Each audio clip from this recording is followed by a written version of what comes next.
So with all the growth we've had in our valley over the last couple years, we've had tons of new construction. So with people looking at new construction homes, they always seem to focus on the inside of the house for obvious reasons.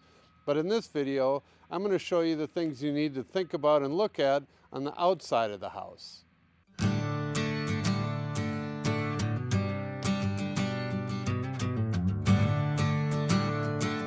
One of the things everybody seems to want here in Montana is a nice shop. Well, there's a few things you need to know and think about if you're having a shop built along with your house. Let's go take a look.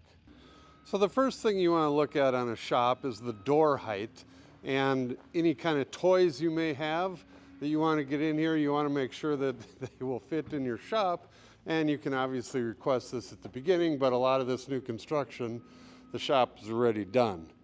So the other thing you're going to notice when you get in the shop, on this particular one, this builder does not ever finish the shop.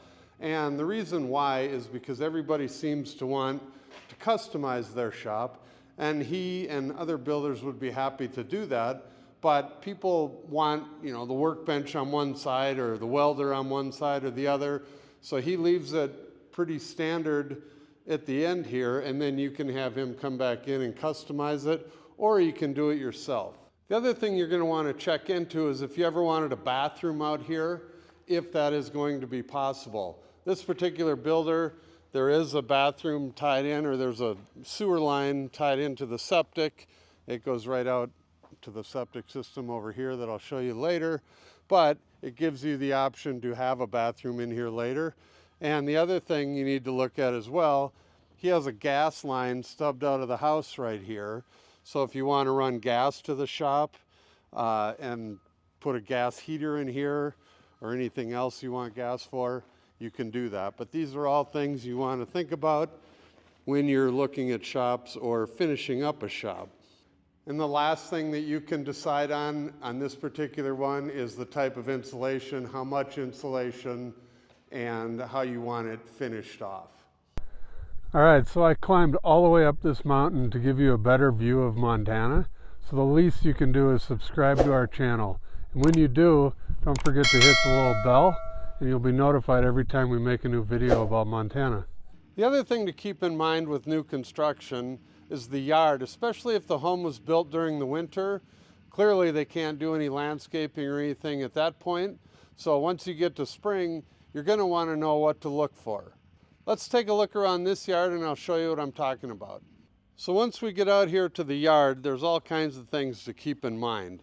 First of all is what type of landscaping is going to come as part of the purchase price, and if they're going to charge you more to do more landscaping. So you want to be clear with the builder on what exactly he's going to put in, whether he's going to do edging, whether he's going to put plants along the house. A lot of times, a lot of builders will just leave the house like this, and then it's up to you to finish the landscaping. And that brings us to another thing, is the covenants. Sometimes the covenants will be very strict on the type of landscaping, and if it's left up to you, the timing of it. So you need to be aware of what the subdivision requires and what you need to do for the landscaping, or what the builder's going to do for the landscaping. Is he going to seed it? Is he going to sod it? Is there going to be sprinklers put in? These are all things to think about. Obviously, if they're seeding it, it's going to take a lot longer to fill in, but it's a lot cheaper way to go. Sod is an instant lawn, and your house is going to look great right out of the gate. In my experience, all these things are negotiable, and usually the builder has landscape companies that he works with. And if you want it all done, totally done, the entire backyard all the way out to the property line, seeded, or a sprinkler system put in around the whole property, that's all things that you can negotiate and talk about up front. But just make sure when you buy the house or when you sign the contract, you know exactly what you're getting. We talked a little bit about this with the shop earlier, but here's the septic system for this yard. Here's the tanks. The actual drain lines are out in there. So in the future, if you're ever thinking of building another shed or running your driveway for a road back in here for some reason, you wouldn't be able to do it right where the septic system lines are, the drain field. You don't ever want to go on top of that with anything but just grass. So back to the covenants we talked about a minute ago. This house has a shop with it, but a lot of people want a little shed or a garden type shed. You need to make sure you know what's allowed out here. And fencing, same thing. Some subdivisions allow, different types of fences. Sometimes they won't allow those white plastic ones. Sometimes it has to be split rail. It just depends. So you want to make sure that you know all this going in, so when you get to the point of putting up fencing, if you want it, you don't get in trouble. Another thing you may run into out here is if the home was completed during the winter, it usually isn't painted yet this time of year. So as you can see on this one, they've done all the caulking and it's getting prepped for painting. But you want to check in with the builder and make sure that they can paint it the color you want.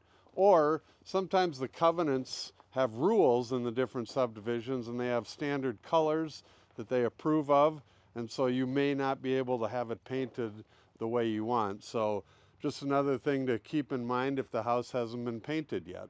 So the last thing we'll take a look at here is the driveway. Like I said, this house was built during the winter, so they weren't able to pave the driveway yet, but they have it roughed in.